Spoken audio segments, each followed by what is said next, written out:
The aftermath of Jake Paul versus Anderson Silva right here, discussed by yours truly, Ryan Thomas, on the Thomas Take Sports Podcast. What's happening, everybody? Thank you so much for tuning in. It's been a bit since I hopped on the mic to discuss a combat sports related topic, but in case you want to know where you can find me, the Thomas Take Sports Podcast right here on YouTube, as well as right here on Facebook, streaming live, recorded video-wise, content will be available on those channels. Also, on any audio podcasting platform, I really appreciate the support, whether it's me discussing the Buffalo Bills, NFL action, Major League Baseball. We got the World Series going on right now. Bryce Harper's on a tear for the Philadelphia Phillies. God willing, the Philadelphia Phillies win the World Series. Nobody wants to see a cheater win in the Houston Astros. Shame on them. Never too soon, never too late to call them cheaters. So, with that being said, Jake Paul versus Anderson Silva took place this past Saturday, October 29th. It was in Phoenix, Arizona. You had 15,000 strong in the arena in Phoenix, and this was a fight that I was looking forward to. I won't lie to you. This is a fight that, for all the Jake Paul haters out there, I was one of them. In terms of the Tyron Woodley fight, in terms of the Ben Askren fight, scratching my head saying, Jake, if you want to prove that you can fight, don't fight these guys. I knew as well as anyone that these guys were damaged goods. Ben Askren especially looked like Frosty the Snowman when he stepped on the scale to weigh in for Jake Paul. Tyron Woodley, great champion at one point in the sport of mixed martial arts. Blitzkrieged Robbie Lawler, sent his head into the front row with a right hand, right? But his days had passed, losing 25 straight rounds en route to your MMA career kind of ending with a screeching halt outside of the UFC, wondering what's next for yourself. Those really weren't the guys that I thought Jake Paul could make his name off of. I thought he was actually better than that. In terms of his pursuit and making his name bigger, I thought those guys weren't necessarily the right guys to do it. But in beating those guys, in the performances that he had against those guys, those were the right guys to pick. I was wrong. Because the form and fashion that he beat Ben Askren, the form and fashion that he beat Tyron Woodley, it did up his name in terms of recognition within combat and within the world of combat sports. Taking on a guy like Anderson Silva, one of the greatest fighters of all time, one of the greatest mixed martial artists, one of the greatest combat sports icons that we have ever seen. That's another territory, and that's a fight that I really wanted, and that's a fight that we got. And I'm thankful that the hardcore fans of both MMA and boxing agreed that that was the right fight for Jake Paul, because Jake Paul did do the right thing. He listened. He listened to the fight fans and said, I'm going to do what the fight fans want me to do. I'm going to take on Anderson Silva. And for all the jerks out there that want to laugh and say, oh, Jake Paul fought a 47-year-old Anderson Silva, you shouldn't laugh, because a 47-year-old Anderson Silva could kick your ass on any day that ends with Y, right? A 47-year-old Anderson Silva won 8 rounds with Jake Paul, who's 25 years old. A 47-year-old Anderson Silva won rounds off of Jake Paul.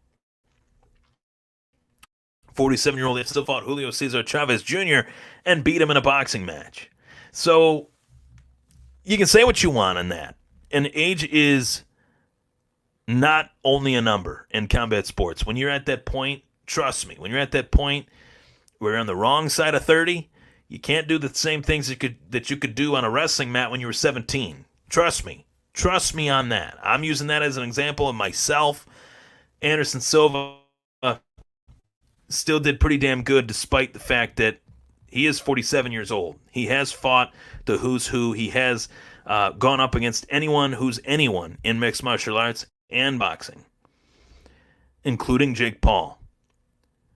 My thoughts on the fight were that this fight was extremely entertaining.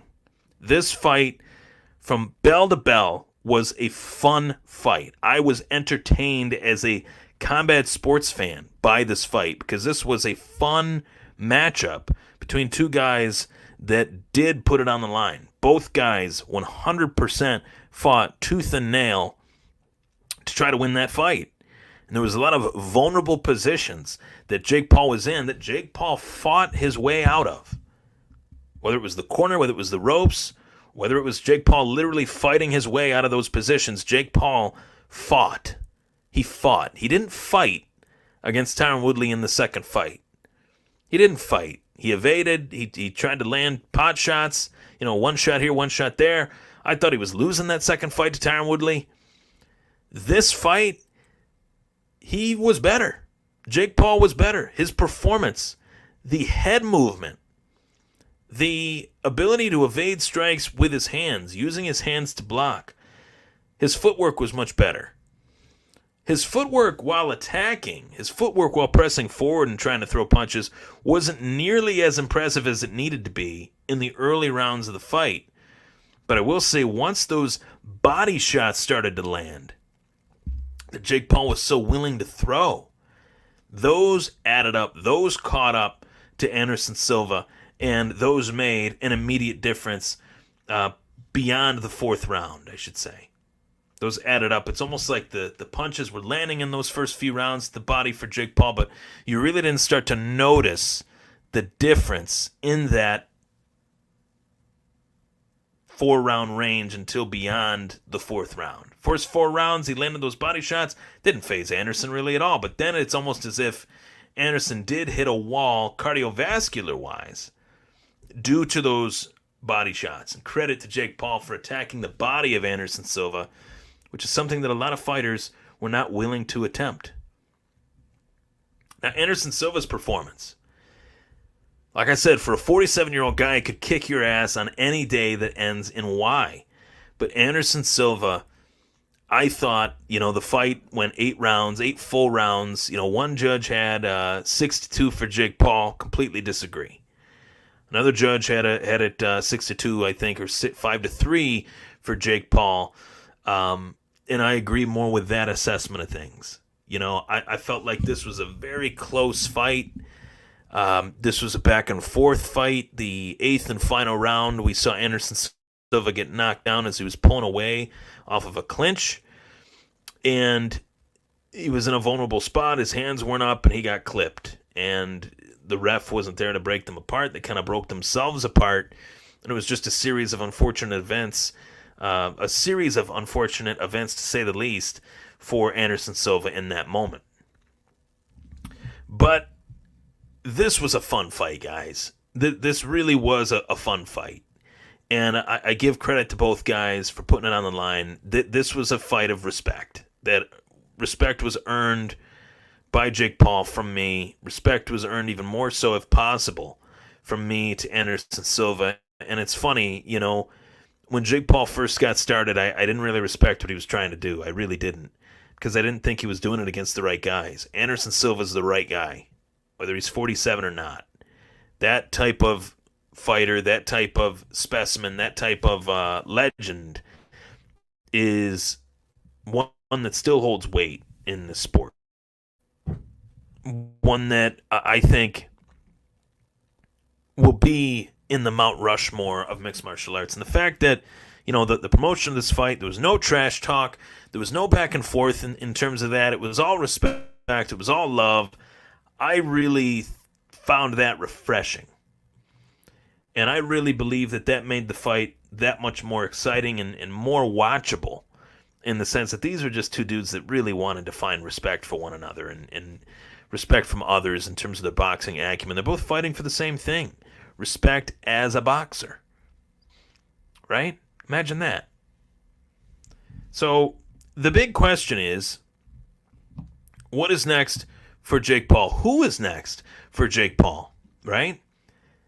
There's 4 options right now that are as tantalizing as Anderson Silva in some respects. One more specific than the next in terms of the obvious. And that is Nate Diaz. Nate Diaz was at the fight. He was escorted out of the fight due to, of course, getting into a scrum in the arena with Jake Paul's team. In classic Diaz Army fashion, he brings the army, starts a scrum, leaves. gets kicked out. Classic Nate Diaz. The question is, how free is Nate Diaz? Is he truly free from the UFC? I think he is, and I think he wants this fight with Jake Paul. I'm just going to put it out there. I think Nate Diaz wants this fight. I know Nate Diaz wants this fight because this fight is a fight that does put him on a map, a different map that is good for business. Business is business. Business as usual to the Diaz brothers, that we're going to do whatever we can to make as much money as humanly possible by fighting anyone that makes us a solid payday. Anyone, any place, any time that gives us a solid payday. But Nate Diaz, I think, in a boxing match with Jake Paul, as of right now, based on what I saw from Jake Paul in the boxing match with Anderson Silva in moments throughout that fight, I think Nate Diaz would be a fool to take Jake Paul lightly. And I think Jake Paul would be a fool to take Nate Diaz lightly, which I think both of them look at each other and say that they're a joke in terms of their striking. I don't think that's true. I think both guys can punch. I think Nate Diaz would be a better boxer than Jake Paul, but Jake Paul's got power in that right hand. So that's a fight that I'd like to see. The build-up would be fun, and I think it's great for Nate. I want Nate to get paid. Next fight for Jake Paul is a guy by the name of KSI, and KSI is this famous YouTuber, rapper guy that I really only know based on his fights with Jake Paul's brother Logan Paul. And frankly, I think Jake Paul has done a really damn good job at working out of being a YouTuber boxer. I think Jake Paul can be considered I want to say, combat sports athlete. I still can't willingly say that Jake Paul is a true boxer. I just can't seem to bring myself to do it because he hasn't beaten a boxer still. That is still the low-hanging fruit, the elephant in the room, that Jake Paul has not fought a boxer. He's not beaten a boxer. KSI is not a boxer. KSI is influencer, YouTuber. He's not a legitimate fight. He's just not. I think Jake Paul would knock him out in a round or two. Be great for Jake Paul's resume, but it really wouldn't amount to much.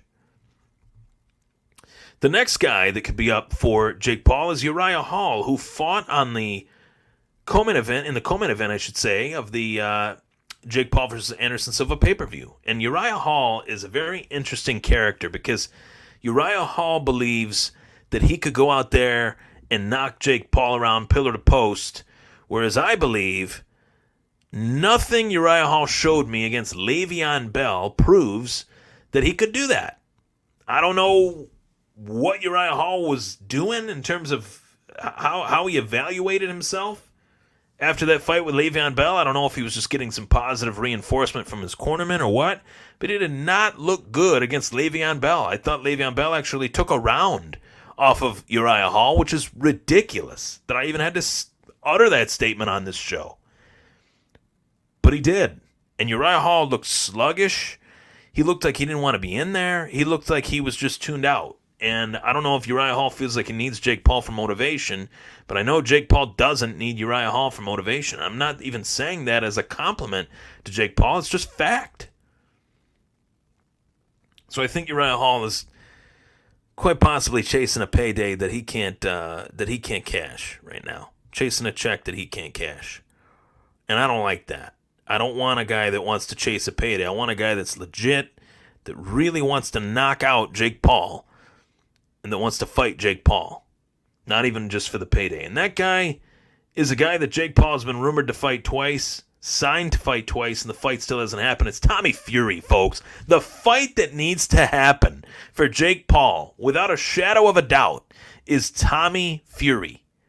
The storyline is there. The storyline, it sells itself. It's Tyson Fury, the greatest heavyweight champion of this era, his little brother, taking on the biggest social media sensation that's ever boxed, Jake Paul. Whatever, right? Throw it against a wall, see if it'll stick, and it will stick, because This guy is a draw. Jake Paul is a draw. He's drawing a different generation to boxing. People ask me the question all the time, is Jake Paul good for boxing? Whatever brings the cheese, whatever mouse that brings the cheese is the guy that, you get the point. Weird analogy. Jake Paul makes people money. He's a draw. And Tommy Fury is a draw as well. The name Fury, Paul versus Fury, is a big fight. It's a big fight. That's the pathetic nature that boxing is in right now. Jake Paul has fought more fights than Terrence Crawford. Jake Paul is, it's ridiculous. It's ridiculous. Maybe not Terrence Crawford, but you get the point. Jake Paul is willing to fight fights that some boxers aren't even willing to fight. Period. In general. That to me is pathetic. So you see in the bottom left, that is my social media handle, at Ryan Thomas Take. If you like what you heard, if you want to hear more, for all combat sports coverage, as the ticker says, follow the Thomas Take Sports Podcast. I provide fight predictions, pre- and post-fight predictions. And you can listen to yours truly play MMA Matchmaker after every MMA event. UFC pay-per-view, UFC 282, November 12th, Israel Adesanya versus Alex Pereira. Really excited for that one. Carla Esparza, she's defending her UFC flyweight championship against strawweight championship. I'm sorry, against Weili Zhang or Zhang Weili. So there you have it. My thoughts on Jake Paul versus Anderson Silva. If you were to ask me which fight do I want to see happen for Jake Paul, it is Jake Paul versus Tommy Fury. I want that fight more than Jake Paul versus Nate Diaz. Who would have thought it? Jake Paul fights Tommy Fury, beats him, then we can really get started on that Nate Diaz discussion. I'm Ryan Thomas. Thank you so much for tuning in, everybody.